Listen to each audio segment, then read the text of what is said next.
Old Tom Bombadil is a merry fellow, bright blue his jacket and his boots are yellow.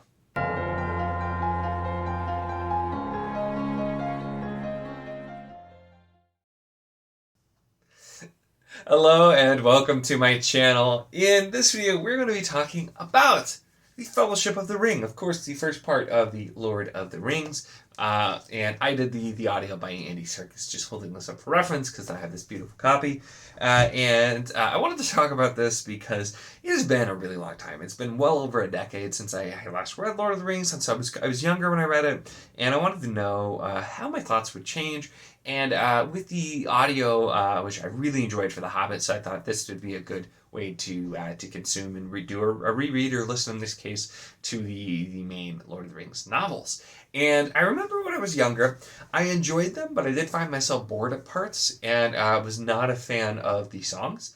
And I always would read them, and I know I could have skipped them, but I always would read them through all three books and The Hobbit, and so wasn't a huge fan. There were just some parts that kind of drug on for me a little bit.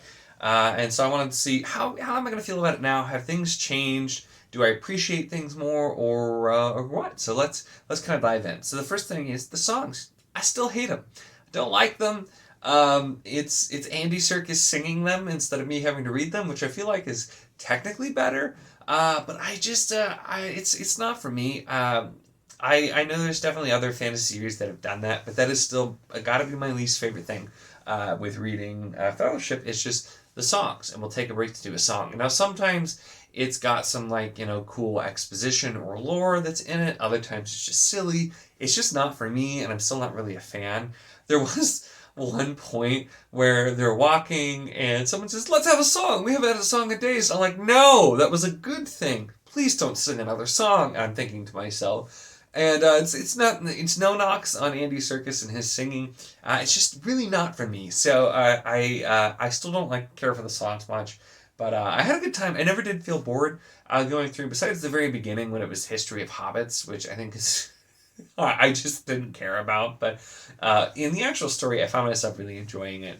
Still and not finding it boring at all, which I remember finding parts boring despite the fact that I still really enjoyed it and appreciated it, even when I was a teenager reading it.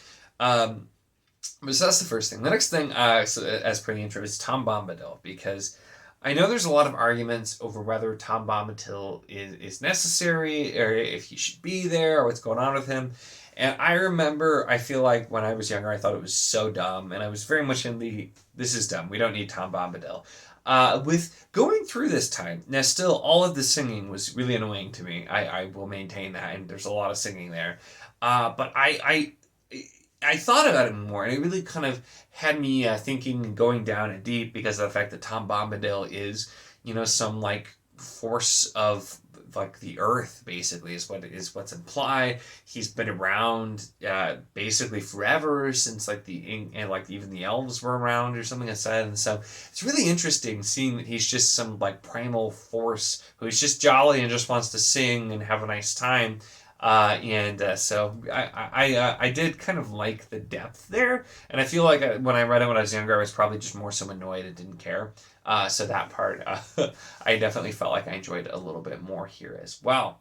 So those are kind of the two big things with it. And then just thinking about it whenever, because I've seen the movies so many times too, so I always think in context of the movies as well, and comparing there when thinking about the book. And I love the movies, and I think they do a really good job with what they do adapt. But it is always interesting, just the bits that are a little bit different in the books. And specifically, I forgot the fact that Farmer Maggot was actually pretty relevant in the beginning, instead of just chasing off the hobbits. And some of the little aspects there, I feel like there's some things that are done that make things make a little bit more sense, whereas the movie kind of glossed over to get things moving, which I think still works. But I like some of the additional information too that we get around there, around the Shire and Lothlorien and Moria. So I like getting a little bit more there, but I still think the movies did a really good job.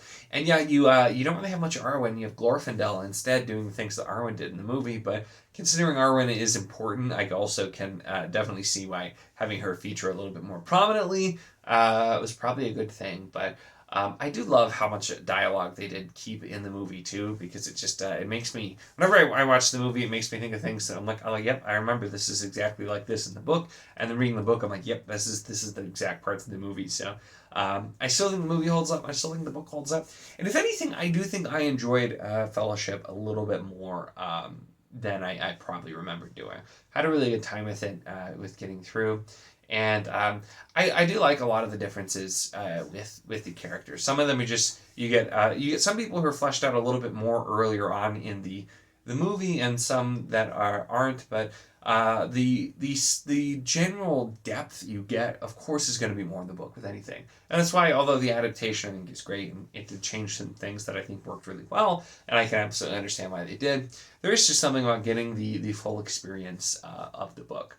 And then the other thing I wanted to talk about here is impact, and why, even though when I read Lord of the Rings as a teenager, and it was one of those things that like I appreciated it, I still think it's something that if you love fantasy, you should try at some point. But I also get why people think it can be boring, and I get that because that's kind of how I felt too. And I think going and doing that, and yes, I do think audio helped a little bit with the slower parts for me, honestly. And not having to read through the songs, even though I still had to listen to them. But I can get that as well, and it's not going to be something everybody enjoys, but it's thinking about the impact and how this type of storytelling that Tolkien does in The Lord of the Rings is everything that I love about fantasy, and honestly, and what has still been so foundational. And how I first came across it in The Wheel of Time, which had been my favorite fantasy series for most of my life until very recently. And that starts off with a lot of inspiration, but more so it's the broad strokes. It's this world that feels so real, and there's all kinds of different lore, and there's history, and there's so much to this world. And it's this very broad look, and that's the kind of thing that I love. I am a very world and world building driven reader. Even if I think the characters and plot are kind of like meh, if the world is really cool and I'm into it, I'll still probably enjoy the book. And I've had some really great examples of that in recent reads that I've read where I thought the characters of the plot were kind of like, eh, and I could see, why some people wouldn't like the book, but the world is so cool and so interesting that I was sold and I was into it, and series that I'm going to continue specifically because of that.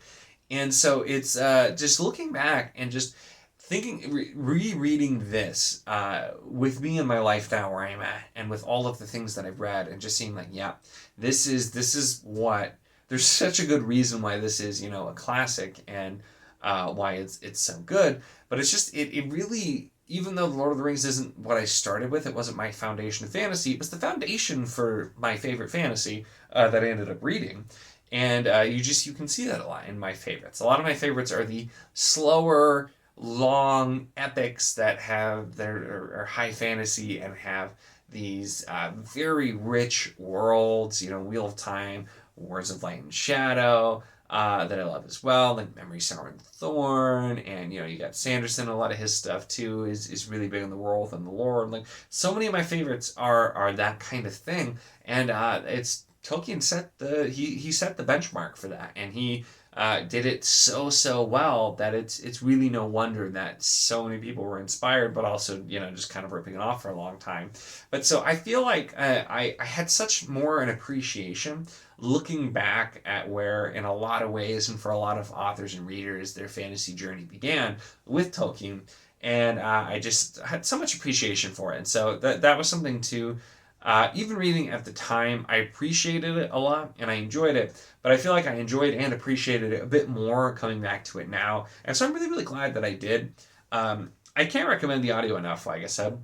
I'd been meaning to reread Lord of the Rings for a long time, and it was harder to fit in, but doing the audio, and especially I think they're doing a dramatized version that's coming out soon as well, but Andy Serkis does a great job with the characters, with the songs, with everything, so I think that's a really good way to try it out.